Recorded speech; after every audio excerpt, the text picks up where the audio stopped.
వచ్చేసరికి ఆర్ఎస్ఎస్ గాంధీ హత్య ఘటనలో సంబంధం లేదని ఆర్ఎస్ఎస్ చెప్తుంటది. కానీ ఇప్పుడు కూడా విమర్శకారులు దాన్ని ఎందుకు లింక్ చేస్తారంటారు?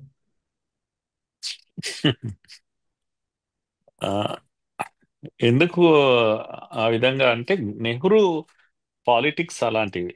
ఆ, నెహ్రూకు తెలుసు చాలా క్లియర్గా గాంధీని ఆర్ఎస్ఎస్ కాదు అని. కనుక సావర్కర్ సంబంధించినటువంటి ఆ, హిందూ హిందూ మహాసభ. హిందూ మహాసభ, ఆ, గాడ్సే కానీ వీళ్ళంతా కూడా ఆ, అప్పటికే ఆర్ఎస్ఎస్ కన్నా ముందు నుంచి వాళ్ళు ఆ సంస్థలో పనిచేస్తున్నారు. వాళ్ళేమి ఆ, కొత్తగా కాదు. తర్వాత దీంట్లో నుంచి దాంట్లోకి పోయారు, దాంట్లో నుంచి దీంట్లోకి వచ్చారు అనేది కూడా లేదు. వా కనుక హిందుత్వను డిఫైన్ చేసినటువంటి వ్యక్తులలో సావర్కర్ కూడా ఒకడు. అసలు పుస్తకమే రాశాడు. ఇంకా హిందుత్వం పైన అనేక చర్చలు ఇవి ఉన్నాయి, అనేక వివాదాలు ఉన్నాయి, అభిప్రాయాలు ఉన్నాయి, అరబిందో ఆలోచనలు ఉన్నాయి, సావర్కర్ ఆలోచనలు ఉన్నాయి. ఇవన్నీ ఉన్నప్పటికీ కూడా హిందూ సమాజం, ఈ భూమి పుత్రులు, భారతదేశం అనేటువంటి సువిశాల దేశం ఏదైతుందో ఈ భూమి పుత్రులు హిందువులు.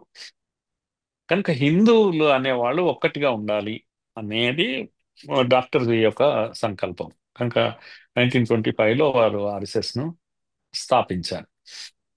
కనుక గాంధీజీ హత్య సమయంలో ఇంకా ఆర్ఎస్ఎస్ పెద్దగా పని ఏం పుంజుకోలేదు అప్పటికి. కొంత కొంత వరకు జరుగుతున్నటువంటి సమయం. గాడ్సే అసంతృప్తితో చేసినటువంటి హత్య అది. కనుక గాడ్సే గాంధీని చంపడం ఇష్టమైన పని ఏం కాదు గాడ్సేకు, ఇది మర్చిపోకూడదు మనం. కనుక ఆయన యాక్షన్ కానీ ఆయన ఉపన్యాసమే ఉంది. దీంట్లో బోన్లో నిలబడి మాట్లాడిన ఉపన్యాసం గాడ్సే మాట్లాడింది కూడా ఉంది. ఎందుకంటే గాంధీ యొక్క డైలమా కారణంగా, అంటే నా దేహం ముక్కలైతే గాని దేశం ముక్కలు కానివ్వను అన్నటువంటి గాంధీ తన ముందే ఈ దేశాన్ని ముక్కలవుతుంటే ఆ, నిశ్చేష్టుడై చూస్తూ నిలబడ్డాడు. ఇది భరించలేకపోయారు చాలా మంది. దేశం ముక్కలు కావడం అనేది అవును, ఎవరికి బెంగాల్లో ఇష్టం జరిగిన లేదు. సంఘటన. సంఘటనలు ఇవన్నీ కూడా దేశం ముక్కలు కావడం ఇష్టం లేదు ఎవరికి కూడా. ఎందుకంటే అంతకు ముందే మనకు తెలుసు, 1905లోనే బెంగాల్ విభజన జరిగినప్పుడు కూడా దేశం తిరగబడ్డది. అప్పుడే వందే మాతర ఉద్యమం వచ్చింది. కనుక తిరిగి బెంగాల్ను మళ్ళా విలీనం చేసుకున్నాం. రెండు ముక్కలు కానివ్వలేదు మనం. ఏది బంగ్లాదేశ్, ఇప్పుడున్న బంగ్లాదేశ్ను అప్పుడే బ్రిటిష్ వాళ్ళు ఒక షడ్యంత్రంతో దాన్ని విడగొట్టే ప్రయత్నం చేస్తే ఈ దేశంలో మాత్రం ఉద్యమం వచ్చింది. ఇది భారతీయుల చరిత్ర. ఇది ఈ దేశాన్ని మొక్కలు చేసుకోవడం ఎవరికి ఇష్టం లేదు. కానీ గాంధీ గాంధీ సన్నిధిలోనే, ఆ, గాంధీ ఆధ్వర్యంలోనే దేశం ముక్కలైపోయింది. కనుక ఇది ఇష్టం లేని వాళ్ళు కొందరు ఉన్నారు గాంధీని అర్థం చేసుకోవడంలో. ఓ రకంగా గాంధీ నిర్లిప్తత, గాంధీ నెహ్రూ పైన ప్రేమ తోటి దేశము ఆ, విడిపోతున్న ఊరికే ఉన్నాడు, ఇటువంటివన్నీ ఆలోచనలు వాళ్ళకు ఉండేటివి. కానీ ఆర్ఎస్ఎస్ కు అది కూడా ఏం లేదు, ఏ ఆలోచన లేదు. ఎక్కడ హిందువులు ఆ, నష్టపోతున్నా, వాళ్ళ ప్రాణ నష్టం జరుగుతుంది విపరీతంగా. ముఖ్యంగా కరాచీ, పాకిస్తాన్ ప్రాంతంలో గురూజీ ఉండేవాడు అప్పుడు, ఎడ్గేవార్ తర్వాత వచ్చినటువంటి అతను. అక్కడికి వెళ్ళారు పాకిస్తాన్లో, హిందువులను కాపాడుకునే ప్రయత్నం చేశారు. అక్కడ కానీ బంగ్లాదేశ్లో కల్కట్టా కానీ అక్కడంతా కూడా హిందువులు, అమాయక హిందువుల ప్రాణాలు పోయినాయి. వేల మంది ప్రాణాలు పోయినాయి. ఒకటి కాదు, రెండు కాదు, రక్తపాతం జరిగింది, ఊచకోత జరిగింది. రైల్లో పైన ఆ, శవాలు, వందల వేల శవాలు ఇండియాకు రిటర్న్ వస్తున్నాయి, రావల్పిండి నుంచి, ఇక్కడి నుంచి. ఇదంతా ఇది చరిత్ర.